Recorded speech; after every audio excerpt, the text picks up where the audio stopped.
তৈরি করলাম বাংলা ও বাঙালির ট্র্যাডিশনাল পিঠে চুষি পিঠে বা চুষির পায়েস। এই চুষি পিঠে বানানোর জন্য প্রথমে গ্যাস জ্বালিয়ে একটা কড়া বসিয়ে তাতে কফি মাগের 1 মাগ জল নিয়ে নিয়েছি।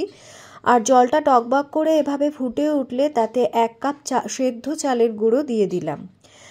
আর চাল গুঁড়োটা দেওয়ার পর 10 মিনিটের জন্য চাপা দিয়ে রাখলাম।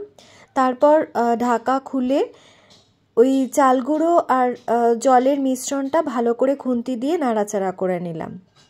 এবার একটা বাটিতে নামিয়ে তাতে 1 চামচ পরিমাণ ময়দার গুঁড়ো দিয়ে দিলাম বাইন্ডিং আসার জন্য। এই ময়দার গুঁড়োটা অপশনাল, কেউ ইচ্ছা হলে নাও দিতে পারেন।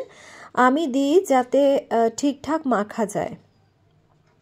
ডোটা এভাবে মাখা হয়ে গেলে কিছুক্ষণের জন্য রেস্টে রেখে তারপরে একটা যে রুটি বেলার যে চাকি তার উপরে চালের গুঁড়ো ছড়িয়ে নিলাম। এই রুটি বেলার চাকির বদলে কেউ কাঠের চপার বোর্ডও নিতে পারেন। তার উপরে চালের গুঁড়ো ছড়িয়ে সারফেসটা খসখসে করে নিতে হবে। তারপর ওই ডো থেকে অল্প একটু নিয়ে এইভাবে লম্বালম্বি ডোটা তৈরি করে নিতে হবে। এবার ওই লম্বা যে ডোটা সেটা থেকে এরকম ছুরি দিয়ে ছোট ছোট করে কেটে টুকরো করে নিতে হবে। আর ওই ছোট্ট ছোট্ট টুকরোগুলো থেকেই চুষি তৈরি করতে হবে। আর ওই চাল গুঁড়ো ছড়িয়ে তার উপরে হাতের চেটো দিয়ে এইভাবে চুষিগুলো তৈরি করে নিতে হবে।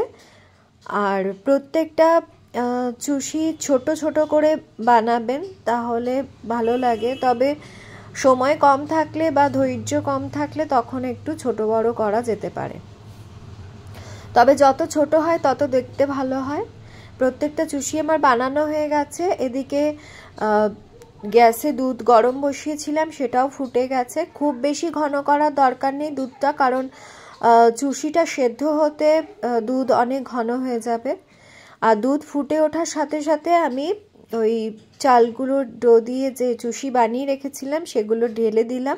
তারপর দুধে তেজপাতা দিয়ে দিলাম, 2টো বড় সাইজের তেজপাতা টুকরো করে দিয়ে দিয়েছি। আর ফুটে গিয়ে বেশ সেদ্ধ হয়ে গেছে মনে হলে, চুষিগুলো সেদ্ধ হয়ে গেলে তারপর গ্যাস কমিয়ে গুড় দিয়ে দিলাম। এখানে খেজুর গুড়ের পাটালি দিয়েছি। খেজুর গুড়ের লিকুইডটা দিলেও খুব ভালো হয়। আমি খেজুর গুড়ের পাটালি দিলাম আর পাটালিটা মেল্ট হওয়া পর্যন্ত নাড়াচাড়া করে নিলাম।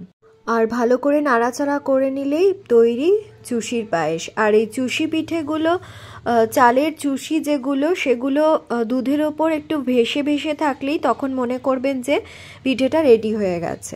যারা পায়েসে 1 চিমটে লবণ দেন তারা চুষিগুলো যখন ডো মাখার টাইমে তখন একটু লবণ দিয়ে নিতে পারেন, অথবা এই দুধের মধ্যে 1 চিমটে লবণ দিতে পারেন। আমি দিইনি। আর পিঠেটা গরম থাকতে থাকতে বাটিতে ঢেলে নেবেন, কারণ চুষি পিঠে ঠান্ডা হয়ে গেলে বেশ ঘন হয়ে জমাট বেঁধে যায়। আর গ্রামাঞ্চলে এখনো পর্যন্ত বাড়িতে আত্মীয় স্বজন এলে চুষি পিঠে একটা পদ রাখা হয় মেনুতে। ওটা একটা বাঙালির ট্র্যাডিশনাল কালচার বলতে পারেন। আজ আমার ভিডিওটা কেমন লাগলো জানাবেন। বাই।